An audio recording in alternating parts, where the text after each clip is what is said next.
Welcome to Escapists Anonymous, the fantasy fiction book club. I'm Dan. And I'm Sam. This is a podcast for people who love to read and who read to escape into worlds of magic and adventure. But don't let that adventure end when you finish your book. Join us on Escapists Anonymous to carry on the conversation.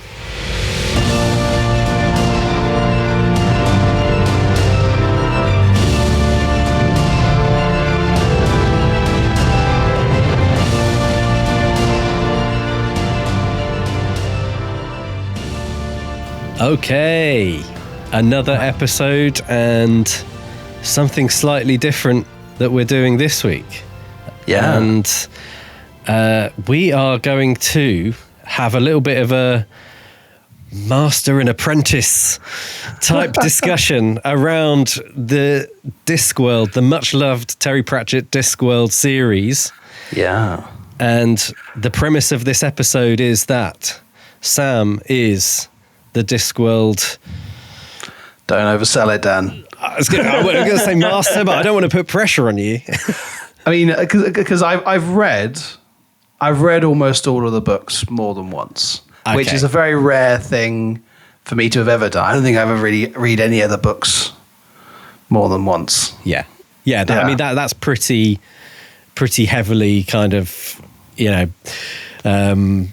involved and I would say hopefully knowledgeable. I myself, on the other hand, when I was much younger and possibly even influenced by Sam when I was much younger, tried to start probably multiple Discworld novels. I wouldn't necessarily remember which ones, but I never made it all the way through. And perhaps I was just a bit too young at that point to appreciate it, or perhaps they were the wrong Discworld novels. Yeah, well, just like, I don't think it's even a too young thing. It's like, there's a certain vibe to a Discworld novel, and you have to be open to it, and you have to be kind of like, and people reach that point in different stages in their life. Like, I devoured all the ones that were published by the time I started getting into it in the late 90s, early 2000s, and then read each one as it came out up until Pratchett's death. And then, I haven't really gone back, but it was very much a kind of teens to 20s kind of time for me that I was, very much in that headspace of this is exactly what I want to read. Nowadays, a bit less so, I'd say, but I'm still a huge fan and love my experiences with them. Yeah. And I think maybe it's just that point in your life when, and I do think it was me recommending them to you, probably when we were at school. And you were like, what is this? What are these disjointed narratives? Why is this a fiction book with footnotes?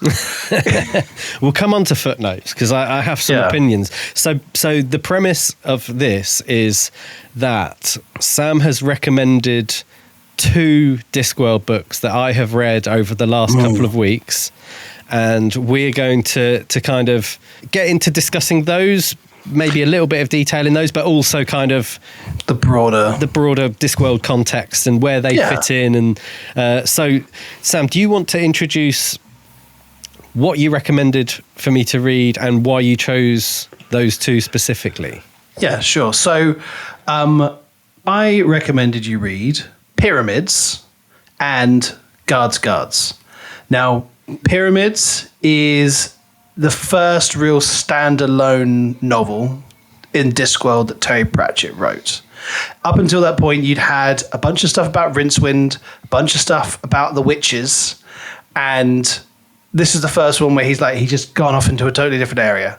Like, you've got traces of the other parts of the world, but it is a country, Djeli Baby, that only features really in this one novel. So in terms of a self-contained standalone story, this is the closest you're going to get, really, alongside Small Gods. Now, I didn't recommend Small Gods, partly because I felt that was the one I might have recommended to you years and years ago. So I thought, no, I'll try from another one of those. And there's the characters in this, you don't need to have any knowledge of all the previous novels that come before, because there were 6 or 7 books that were released before this one, and all of them involve Rincewind, the wizards, or the witches of Lancre. and I felt that none of those were quite suitable for getting into. The first two books, Colour of Magic, Light of Fantastic, they're two direct follow-on books, and they're good, but they're also a bit of a mess. And then you've got a run of the Witches ones, and if I was going to give you like any of those, you'd have to kind of start with Equal Rights, the third one, and even then, I feel like it's not fully developed at that point. So this comes in at Pyramids, with it's the first one. He's kind of felt confidence to move off to a new area. And then the follow-on one, I think they were both published in the same year. They're books 7 and 8. Yeah, 7 and 8. Guards is the first one of a new series. And looking back at the list of them, I hadn't realised that, this as being the first one of the Watch, he actually introduced it quite far into having published quite a few of the Discworld novels. In my mind, this was always one of the early ones. In the context of the whole 40, 41 books, it is quite early on. Yeah. But to get to the 8th book and be like, right, let's start a new series. And then what was really interesting is that he doesn't then return to the Watch for another 7 or 8 years. And so it almost, I imagine at that time, it probably felt like more of a standalone novel, kind of like a detective novel in amongst all the kind of the magical goings on.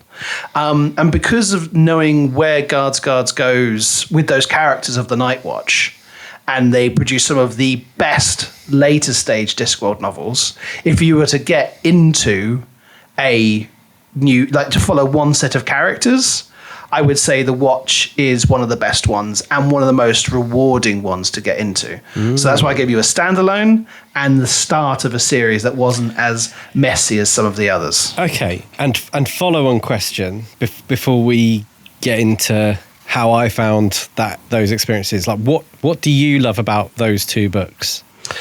So Pyramids is such... I remember this one and Small Gods. I both absolutely loved them because they delved into the idea of belief and tradition. As someone who enjoys history, it felt like we were experiencing more of the kind of the history of the Discworld rather than the contemporary. So, and I feel like Dios as a character was really interesting. This idea that he was someone who was the antagonist, but also he was guided by there was an ideology there. It wasn't because he was evil and wanted to do evil. He was almost this kind of, I want to maintain a status quo because it's the very nature of my being. And I found that to be such an interesting, complex character. It ties, Death, who is a recurring one, and Mort is one of the first books. He's similar, he has this idea that there's a greater purpose beyond him, but he questions it, and that's part of his character development. The very nature of Dios is that he goes round and round in a loop, and that's the whole point of him. How the book ends is that he's starting the whole cycle over. Yeah. And I remember being really kind of struck by that, like this idea of he, for me, was one of the most interesting character in it. And then of course, 9-10-year-old me also loving the idea that there's a load of mummies hanging around and they're fighting this guy, Pyramids having this whole kind of like mystical element. And I think so we'll talk about later, but it really hit upon one of those ideas that Terry Pratchett has that makes these books so important to be books rather than TV shows, because there's some visual things in here that I think would be very hard.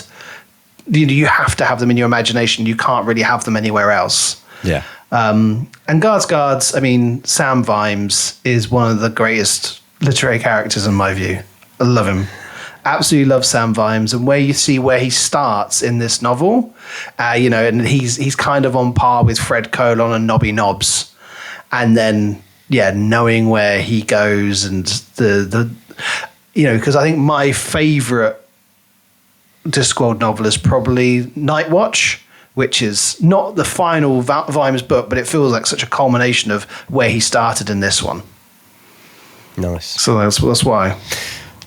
Awesome. So I got through them both very quickly, and I have to say, as an initial reflection, something that's quite nice about fantasy books where you can not have to, especially as an audiobook reader, when it says 35 hours in length.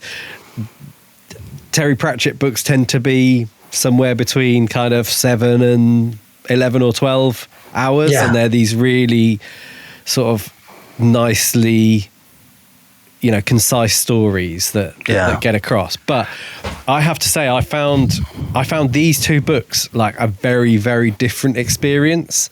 And it wasn't really until afterwards when I looked, and I was quite surprised to see that they were books 7 and 8, because I felt like the writing itself had come on such a long way between Pyramids and Guards. And that's not to say I didn't enjoy Pyramids. I did, but Guards felt like this,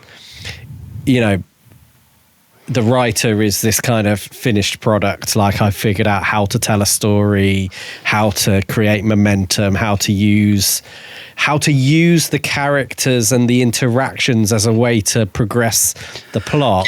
Whereas Pyramids, and this is my very high level, probably headline takeaway, Pyramids felt a little bit more like Terry Pratchett trying to be funny and succeeding at times, but perhaps prioritizing some of the humor and trying to be clever over some of the getting the plot progression across. And I was reflecting on having read them in the order that I did and thinking actually it was probably a good thing, because I think what happens is Pyramids, the first, maybe third, I found quite difficult. And then it gets into a little bit more of a sort of coherent rhythm and pace. And then Guards is just like brilliant from start to finish, kind of. It's like, and a lot of people, and I was saying to you before we recorded, I was on the Discworld subreddits and stuff. A lot of people say that Guards is the point where Terry Pratchett kind of, found his groove. Yeah, I think that's why it works so well. Like, he must have hit upon this inspiration of who these characters are going to be. And it offers him, and that's why Sam Vines becomes the most recurring character throughout the Discworld novels, other than Death. Really, like, he crops up, him and the other City Watch members, they crop up quite a bit throughout the other books. And it's because, they're the characters he clearly loves, and the way that he does their stories is they're mysteries. They're solving a crime, whether it's a murder or some kind of heist or assassination attempt or all these kind of different ones. And I think you're right. With Pyramids, as can be sometimes the case with not just some of the early ones, but some of his other ones as well, is the ideas and the things that he wants to skewer or lampoon take center stage. I think I mentioned to you one that I thought was a really good, there was like 2/3 of Reaper Man, which I think is book 10, is fantastic. It's about death being forced into retirement and what happens. And you see this B plot of someone who was about to die when Death retires and what happens to him. And then that B plot goes into really weird places, because at one point Terry Pratchett decided he wanted to take the mick out of shopping centres. And I remember reading this going, what is this? This could have been an amazing book, but he threw in too many ideas. And with Pyramids, he wanted to pick on the idea of Egypt and the pyramids and what they meant. And he had so many ideas. I mean, and also the structure of Pyramids is so different because it's broken down to 4 sections. You don't really get that in any of his other books, I don't think. You've got the book 1 through 4, and they kind of announce it almost like they're separate sections. Yeah, I think, is there a certain, I think, was it Guards where he stopped doing like chapters as well? It's just, on the audiobook, you can't tell where a chapter starts and finishes. It just kind of rolls, the story just rolls. And I think that's the other side that I would say, like, where there is a contrast between Pyramids and Guards is that it felt like Guards were, you're kind of being immersed in this brilliant story.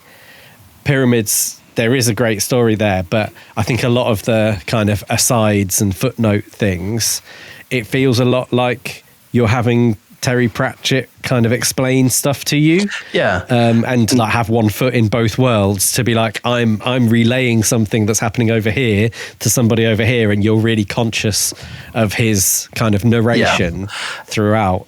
And I think that's why, like, Tepic as a central character is one of the weakest ones, and I don't I can kind of see that's why he doesn't come back. And that's why my fascination with that book centers around Dios, because he's the center point. He's the idea that Terry Pratchett kind of built that story around, and everyone else is kind of just like they're ancillary compared to what Dios is and what he represents. Yeah. And I think you're right. It just means that, again, the idea kind of just made it harder for it to be a fully coherent story. Yeah. Like, I think if he'd have approached that differently, like, I think he was so used to having, your central kind of like haphazard protagonist just making do and being a bit bumbly, like with his Rincewind novels.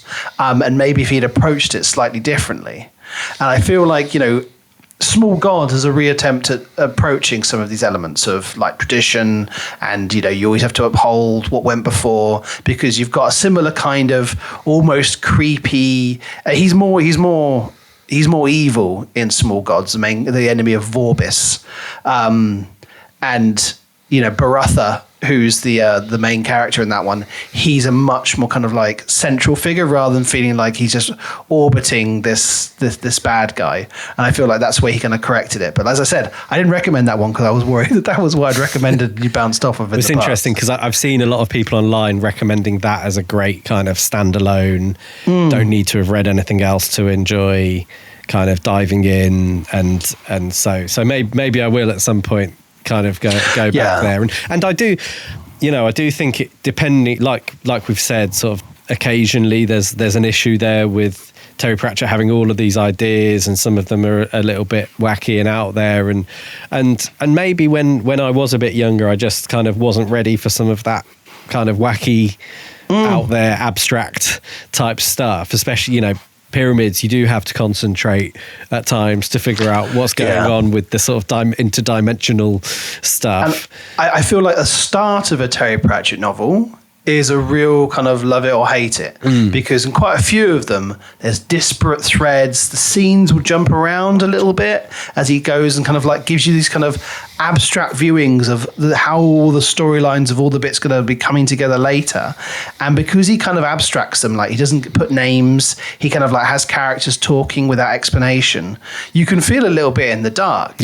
And that can often work with a watch novel, because you're often seeing the initial crime taking place, and there's supposed to be that element of mystery. But when you see it in some of the other ones, it's a little bit more confusing. Yeah, and I think Guards, there's obviously this sort of satire poking fun at your sort of traditional fairy tale fantasy story, isn't there? And the structure it's like the plot wasn't really a challenge for him, because in some ways you're kind of replaying a plot that's been done a million times in fairy tales. Dragon summoned, hero slays the dragon, becomes king. Like that plot's there, but the whole thing is about like Terry Pratchett's focusing in on what that experience looks like for this group of people, which is like a super fun way to do it. And then, taking apart the whole willingness of crowds to just go along with the process. And, there's these theories that there's only about like 10 plot archetypes in existence anyway. So it's like, you don't have to come up with a brand new shiny idea. What you have to do is be able to bring something original to a classic plot archetype. And I just think like Guards, he just absolutely hits it out of the park on kind of getting the perspective right. And it's interesting you said about the detective story and using the phrase like detective story, because as I was listening on audiobook, I was like, is this supposed to be a kind of almost like a detective noir thing with Sam Vimes? It feels like it increasingly focuses in on his kind of mildly depressed, downbeat approach to it, but it's interesting how that develops, because it feels very much at the start like Carrot's going to be the main character, and then Sam Vimes becomes the main character. That's what I say about it, like this opening thing of of him pulling in the different threads. You know, we're not viewing it from a single perspective. Yeah. But we're also not having that thing that we talk about quite a lot with the books we read, where it's like, this chapter's from this person's perspective. It's everyone's perspective, and he'll jump around. So it can just mean that you're kind of not sure where you're supposed to be looking, whose opinions you're supposed to be following, who's the protagonist sometimes, you know. And it's with some, you know, with the first book of the Watch series, it's also a bit more unsure, because Kara Ironfounderson is supposed to be the person who you look to, and Terry Pratchett is a lot about subversion of tropes and analysis of those kind of like those traits that we see in so many stories. And Carrot being the hero who comes along, slays a dragon. It's like the misdirection a little bit. Yeah. And his complete rejection of ever wanting to be king, because this isn't the only time it comes up in those novels.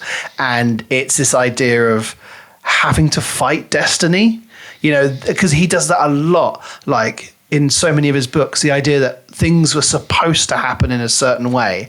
And there's this almost postmodern acknowledgement of the characters within the book being like, no, this is how things are supposed to go. There's a really good one, Witches Abroad, which is more fairy tale based stuff, which is where like Granny Weatherwax, Nanny Og and McGrath go on holiday to Genua, which is like classic fairy tale land. Like everyone's going to balls, princesses marrying princes, all this kind of stuff, and Granny Weatherwax, Nanny Og and McGrath just having no time for it. And you meet another character in that who is all about she's a fairy godmother and forcing the fulfillment of what is supposed to be and how you should reject that, because maybe people don't want it. Maybe the happy ever after isn't what you actually wanted. And you see that, like in Guards. And also actually interesting, you see it in Pyramids as well. You know, with Patepik and Patracy, you're like, oh, the romantic. And then it's like, oh, we're actually brother and sister, we think. But maybe, you know, they're also kind of like, it's not like he stops. He's like, oh, I'm now no longer attracted to you. He's like, oh, my attraction now feels a little bit uncomfortable. Yeah. So my thinking off the back of reading these two, and it's interesting because you've sort of mentioned Terry Pratchett's character work, and I wouldn't say that, like, if you kind of think in terms of plot, characters, world building type of thing, I would put Terry Pratchett's character work at kind of the bottom of those three in terms of what he's good at. It's not to say the characters aren't good, but in fact, let's add a category there, themes, because I think like that's what he's amazing at. Like just, you know, I'm basing this off 2 books, but it feels like he's had like a theme in his head and wants to kind of build a story around that. I think being able to build 41 stories around a world is, you know, speaks to the ability to kind of world build comprehensively, and I don't think anyone's going to argue with him being kind of probably one of the best at that. And then I think with characters, it's not that they're not like really enjoyable, but I think maybe it goes back to kind of what I was saying about the length of the novels. I think he's probably prioritized getting concise, really good, fun storytelling into a novel, as opposed to these modern, you know, grimdark fantasy type of things where it's like you've got 700 pages to develop this character into, you know, super nuanced, you know, complicated or that kind of thing. And I think a lot of the time he's using characters to drive the plot as opposed to using the plot to develop the characters, albeit that probably does happen as well, maybe over the course of these kind of sub-series. Is that fair to say? I mean, well, to take Sam Vimes as a character, he is someone who definitely changes both within each book and across all the series. Like Terry Pratchett, I mean, Pyramids is also very good for this because he's commenting on the idea of stasis, of, you know, things staying the same. And the Discworld over the novels changes. It industrializes, and it goes from the origins of Colour of Magic, where it's high fantasy, through to, you get towards the end, you got Snuff, Raising Steam, all those later end ones. It's industrialized. Like Ankh-Morpork has a functioning postal service, trains. It's moving on, and he's kind of saying that, yeah, sure, I could write the same characters doing the same things over and over again, but I want these characters to inhabit a world. There is a change in the start of the books where they're in the century of the fruit bat. And then at some point, as we switch over to the 21st century, they move into the century of the anchovy. And, it's about progression. These characters, it's not a sitcom where, the Simpsons have been the same age for 30 odd years. Yeah. It's about these characters moving on and progressing. And that's why he leaves some behind as well, because he as an author is creating a world where he changes.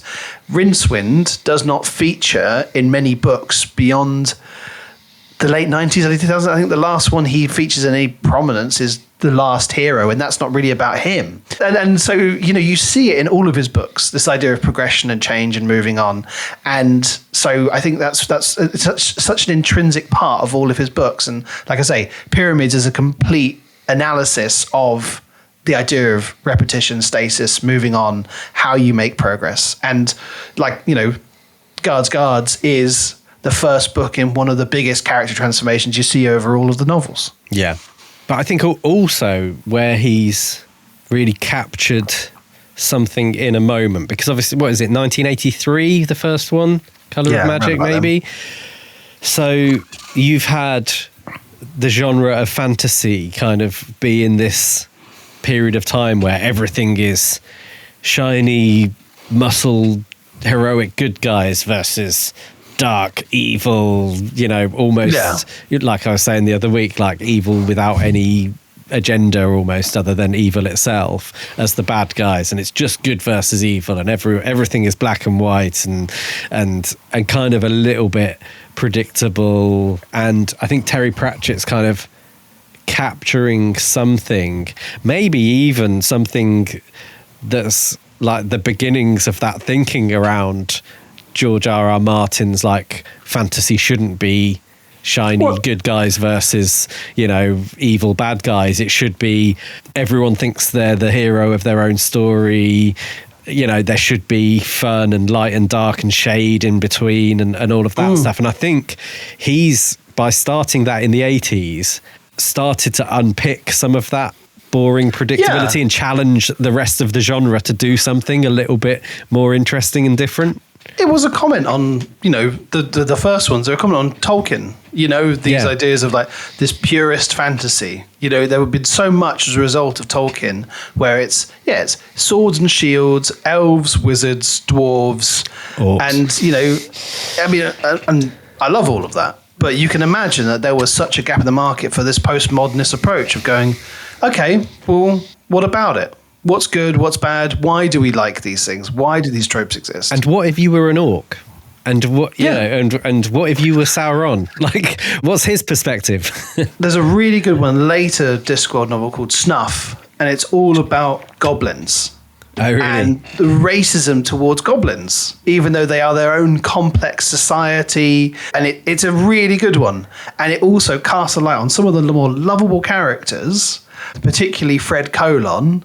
He's always been this bumbling guy. He is so goblin racist. And you kind of been like, oh yeah, he's like that uncle who's a good joke. And then, suddenly you uncover that he's actually got some really reprehensible views. And it's about him having to have that growth as they learn more about it. Yeah. And interesting you mentioned that. It's always been one of the things that I'll facetiously throw into conversations in Lord of the Rings, because don't get me wrong, absolutely love Lord of the Rings, think it's genius piece of work, one of the best stories ever told, all of that stuff.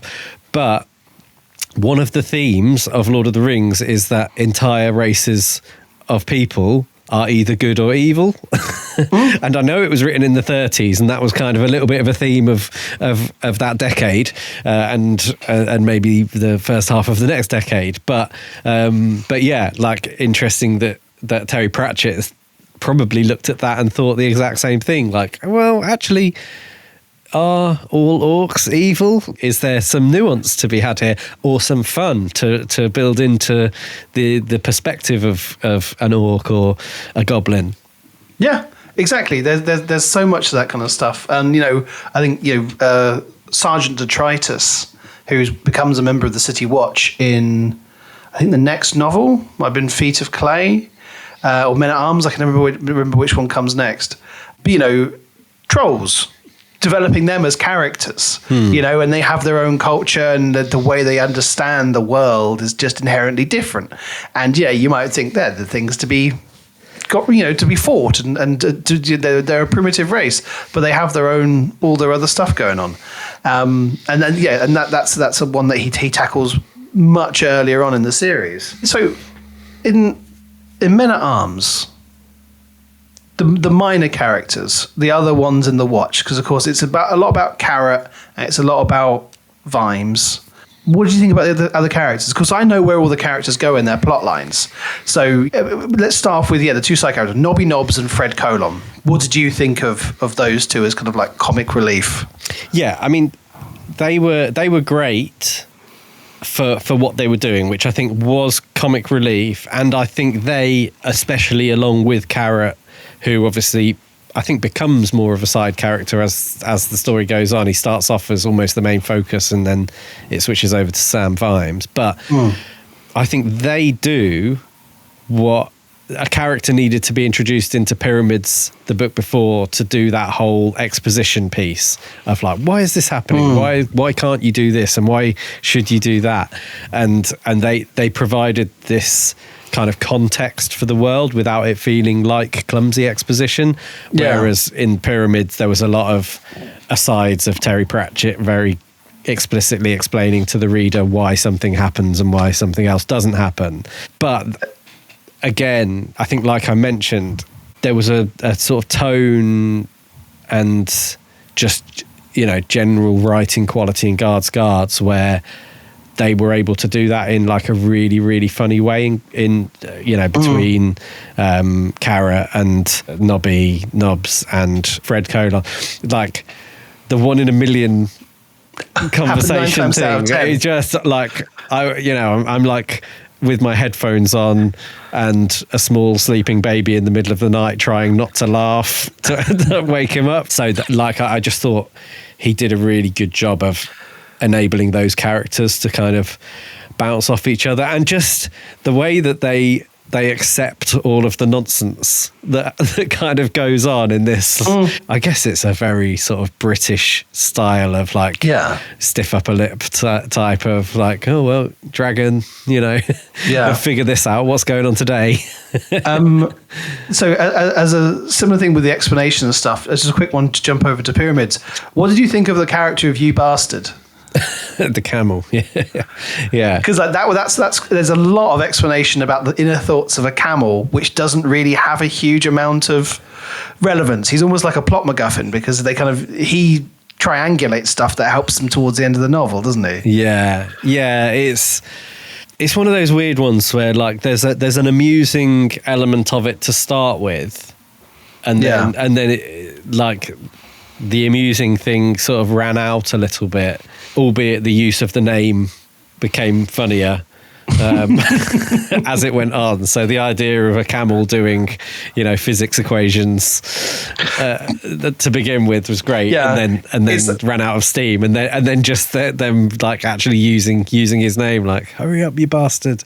And because there's an initial kernel of an idea of like, camels are so accurate at spitting, it must be amazing at maths, and just taking that to such an illogical conclusion, like way beyond the realms of where anyone else would take it. Yeah. Other Guards characters, Lord Vetinari is a really interesting one. What did you think about him within just this story? Yeah, I liked him as I guess you don't get loads of him, but you sort of get the more insightful interactions when he and Sam Vimes are locked up in the jail cell together, and it turns out he's kind of planned for this eventuality all along, and he just had a key kind of built into the prison for when he inevitably got overthrown, and there was some kind of coup or whatever, and yeah, like he's this sort of very funny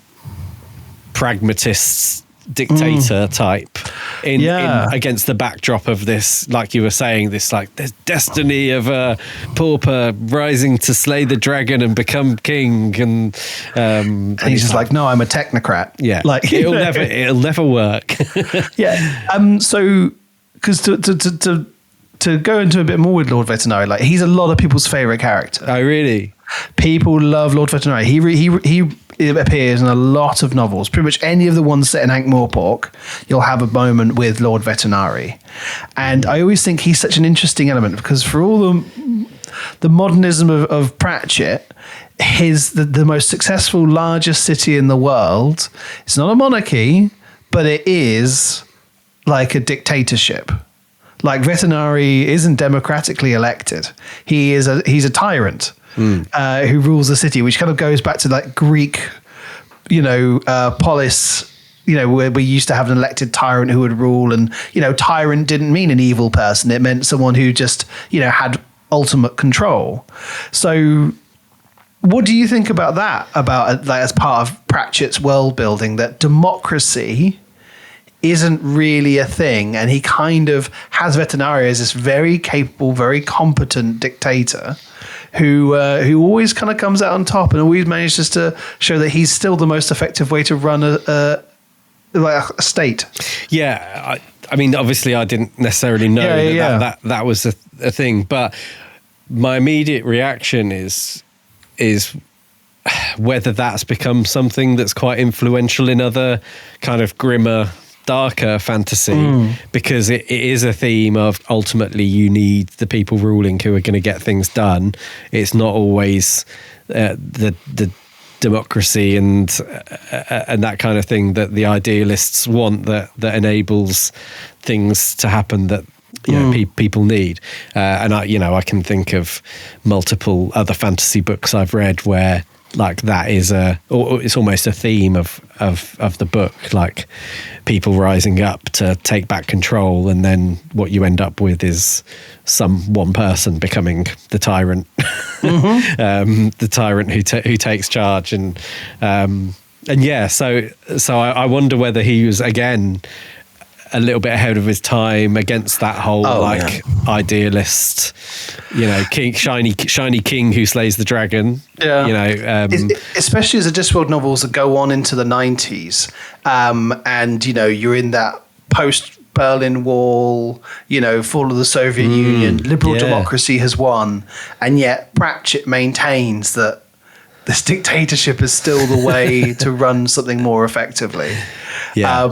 It seemed to just buck that trend at a time when everyone was like, oh no, it's, let's have the voice of the people. And he just seemed to stick with this idea of like, I think it's because, of course, Kara interacts with the Thieves Guild very early on in Guards.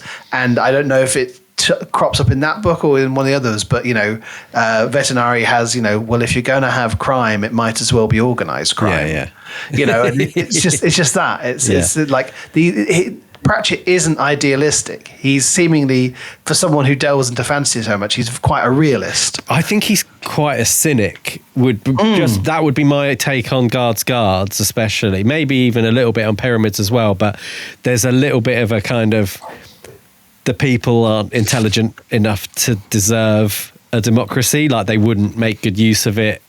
So I think there's sort of a cynicism that he's got there that's a real commentary on, like, we give you democracy and look what you do with it. You keep electing, I'm guessing at the time, my guess was Terry Pratchett probably wasn't a fan of Ronald Reagan, or Thatcher, or George Bush Senior, or people like that, and if you were on the left of politics, perhaps there was a bit of a frustration with democracy. So when Jelly Baby turns into just a two-dimensional flat line, yeah, what did you think about that in terms of like just, okay, well, how am I picturing this in my head? Because he will quite often do those things. And I think you see it in kind of like other authors where they kind of play around with the idea of what you can do in a written medium. Things can be one thing at once and the same thing at the same time. And I think with this one, he'd just been like, yeah, and then it rotated by 90 degrees and winked out of their dimension and their time. And you're like, okay, how do I visualize that? Because this is your first book where he's kind of doing that kind of crazy stuff where, because he's effectively saying like, the Jelly Baby anyway exists in this weird time loop as a result of the pyramids, which allows, which slows down. So it's always kind of like in this point of stasis, and it's just the largest pyramid pushes it out of alignment. Like that's kind of a weird concept just to have in a book. Yeah, I think there's sort of multiple levels when you're reading these that you can just allow it to wash over you and still kind of enjoy it without kind of being too worried about whether you visualized it absolutely correctly. So I think like you can know that when the pyramid like got up and turned 90 degrees to the right, something super weird happened with, space and time and it just threw everything out. And I think that's again where like some of the, I'm trying to be really, really clever in the writing. Yeah. Sometimes it's going to miss the mark. There's a risk of some of that stuff. Just be like, oh, okay. Going over your head. Okay, so yeah, something's two-dimensional and Jelly Baby doesn't. In my head, it was like it had kind of winked out of existence to the rest of the world. Yeah. That was kind of how I visualized it in my head was because one of the children that had kind of the architect had become two-dimensional already. Yeah. Hadn't he? So I was like, okay, I'm familiar with things are sort of going flat. Yeah, because of how they're condensing time so it doesn't move anymore. That's one of those ones where you're like, yeah, okay, sure, magic. I get it, magic. And that's kind of where you have to draw that line with it going, magic's happened. Because magic. Because magic. Yeah, definitely. No, I think there was multiple things that I really enjoyed about Pyramids. Whilst I think Guards is a much superior novel, I especially enjoyed the kind of the exhuming of all of the previous kings and like some of those conversations where it's like, you think you hate pyramids, you try being in one for 2,000 years, and like there was some genuinely like really, really great little interactions in those sections. And but yeah, overall guards, I think that would be my natural, I think, jumping off point. And I'll raise one more thing, that Death appears in both, and I think he might appear in all. I think he does. I can't think of one where he doesn't. I'm just compelled a little bit by those interactions with Death to read Mort maybe as a... Mort's a really good one. It's still early in the development of it, but it's this idea. I think it was a really bold thing for Pratchett to have done in his, I think it's the fourth book. Yeah. For him to be like, let's have a look at Death, who's appeared in the other books so far, and let's have him become more of a character. I love where the Death books go as well, because it brings in so many different interesting strands. So Susan Stow-Haylett, who is his granddaughter, like just being Death's granddaughter. So that's the Hogfather, which is the Christmas book. There's Thief of Time. God, I love Thief of Time. That's another one. And that brings in the history monks.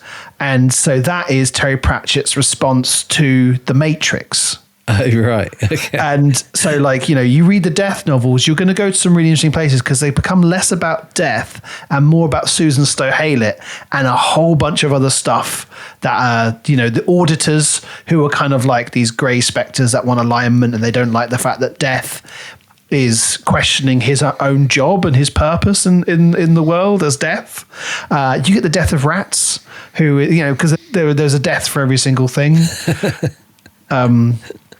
Yeah, I mean, I would say, like, if we're talking about where you go next, then still just leave Colour of Magic and Light Fantastic for a while. Like, I would also say, like, until you want to start reading the Rincewind ones, which are really good, but it's just, you know, they're 6 out of 10 books. They're not like Guards, which for me is well up there in terms of one of the best ones. And similar with Equal Rights as an introduction to the Witches.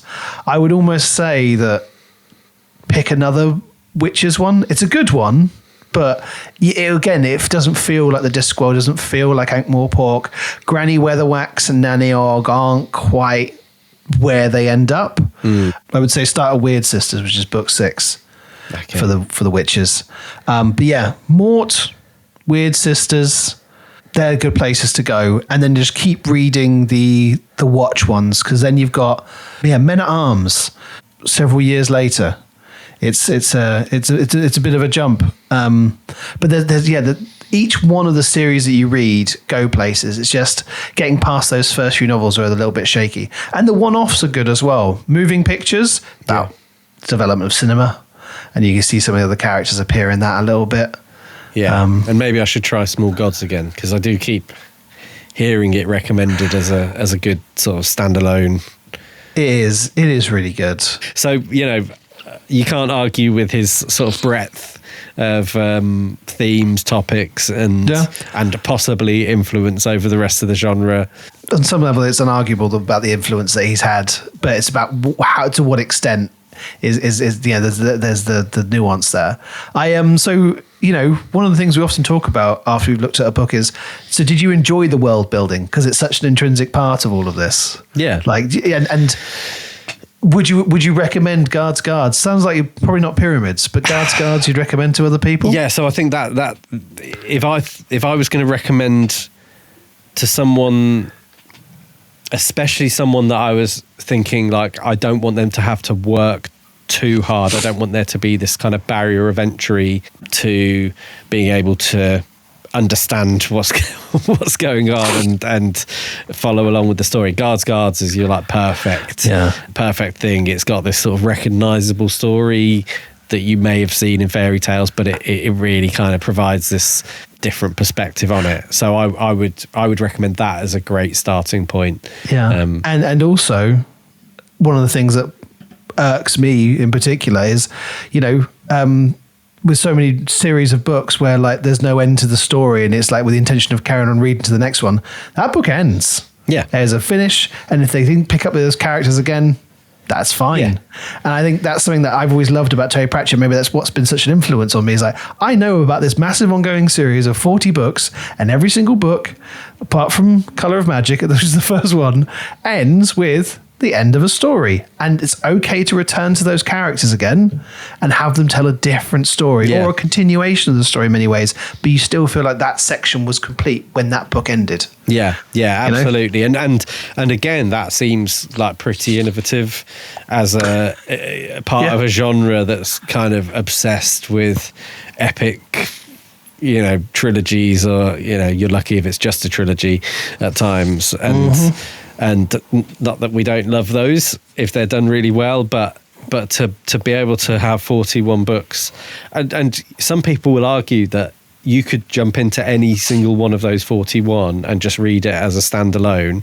Yeah. And the way they're written, you're going to maybe kind of have Easter eggs and things that you're going to enjoy a little bit more if you've met those characters before somewhere along the line, but you don't need to have done to enjoy that story and enjoy it to all the way to the end point, at which point you can jump from book 8 to book 25 back to book 13. Yeah. I jumped around loads. Because of course I didn't have access to all of them. It was whichever ones I could get hold of. Yeah. So there was the ones in the school library. I read through all of those, and I tried to fill in the gaps as I went back.